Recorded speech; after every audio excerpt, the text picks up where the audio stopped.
শুভ দুপুর বন্ধুরা, পুষ্পা কিচেনে আপনাদের স্বাগত জানাই। আজকে আমি রান্না করব মাছের মাথা দিয়ে মানকচু। আমি প্রথমে মানকচুটাকে তুলে নিয়ে আসব। মানকচুটাকে আমি তুলে নিয়ে এসেছি। এবার আমি মাছের মাথা ধুয়ে পরিষ্কার করে নেব। মাছ আমার লাগবে না, শুধু লাগবে মাছের মাথা। তো মাছের মাথাটাকে আমি প্রথমে পরিষ্কার করে নেব।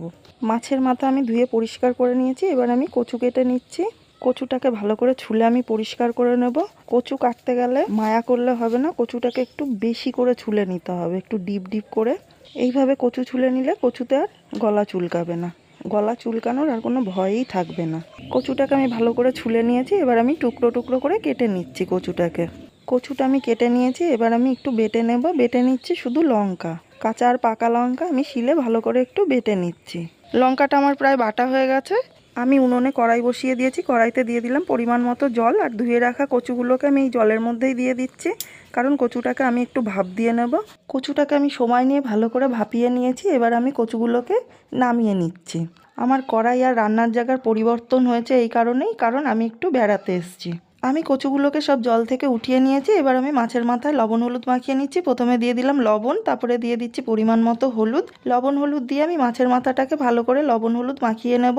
আমি উনুনে কড়াই বসিয়ে দিয়েছি। কড়াইতে দিয়ে দিলাম পরিমাণ মতো সর্ষের তেল। তেলটাকে আমি একটু গরম করে নেব।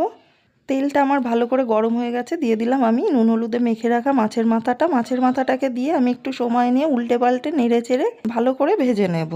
মাছের মাথাটাকে আমি ভালো করে ভেজে নিয়েছি। এবার আমি মাছের মাথাটাকে উঠিয়ে নিচ্ছি। ওই তেলের মধ্যেই আমি দিয়ে দিচ্ছি 50% সেদ্ধ করে রাখা কচুগুলোকে দিয়ে আমি দিয়ে দিলাম লবণ। লবণ দিয়ে একটু নাড়াচাড়া করে আমি দিয়ে দেব পরিমাণ মতো হলুদ।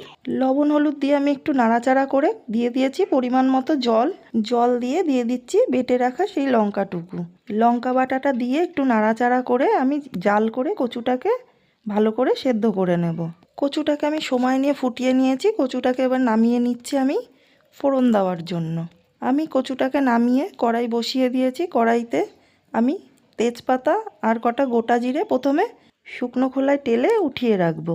আমি জিরে তেজপাতা নাড়াচাড়া করে ভেজে নিয়েছি। এবার আমি ওটাকে উঠিয়ে নিচ্ছি। কড়াইয়ে দিয়ে দিচ্ছি পরিমাণ মতো সর্ষের তেল। তেলটা আমার প্রায় গরম হয়ে গেছে। এবার আমি দিয়ে দেবো একটা তেজপাতা ফোড়নে, আর দিয়ে দিচ্ছি কটা গোটা জিরে। আমি জিরে আর তেজপাতাটাকে একটু নেড়ে চেড়ে ভালো করে ভেজে নিয়েছি। এবার দিয়ে দেব কচুর তরকারিটাকে ঢেলে দিয়ে এবার আমি জোরে জোরে জাল দিয়ে ঝোলটাকে একটু টানিয়ে নেব। এবার আমি দিয়ে দিচ্ছি ভেজে রাখা মাথাটা দিয়ে নেড়ে চেড়ে আমি তরকারির সাথে একটু মাথাটাকে ভালো করে মিশিয়ে দেব। ঝোলটা এদিকে ফুটতে ফুটতে আমি ওইদিকে ভেজে রাখা জিরে আর তেজপাতাটাকে ভালো করে একটু বেটে নিচ্ছি। জিরে আর তেজপাতাটা আমি ভালো করে মিহি করে বেটে নিয়েছি। এদিকে আমার তরকারিও ভালো করে জাল করে নেওয়া হয়ে গেছে। এবার আমি দিয়ে দিচ্ছি জিরে আর তেজপাতা বাটাটা দিয়ে একটু নেড়ে চেড়ে আমি দিয়ে দিলাম ধনেপাতা কুচি দিয়ে একটু নেড়ে চেড়ে জাল করে নামিয়ে নেব আমি। তরকারিটা আমার হয়ে গেছে। তরকারিটাকে আমি নামিয়ে নিচ্ছি। এইভাবে মানকচু রান্না করে খেতে দুর্দান্ত লাগে। আমার এই রেসিপিগুলো আপনাদের কেমন লাগছে আমাকে কমেন্টে অবশ্যই জানাবেন। ভালো লাগলে একটি লাইক করে দেবেন, সাবস্ক্রাইব করে আমার চ্যানেলটির পাশে থাকবেন। মাছের মাথা দিয়ে মানকচু খাওয়ার জন্য এখন তৈরি। দুপুরে গরম গরম ভাতের সাথে মানকচুর তরকারি দিয়ে আজকের খাবারটি আমি পরিবেশন করলাম। খাবারটি আপনাদের কেমন লাগলো আমাকে কমেন্টে অবশ্যই জানাবেন।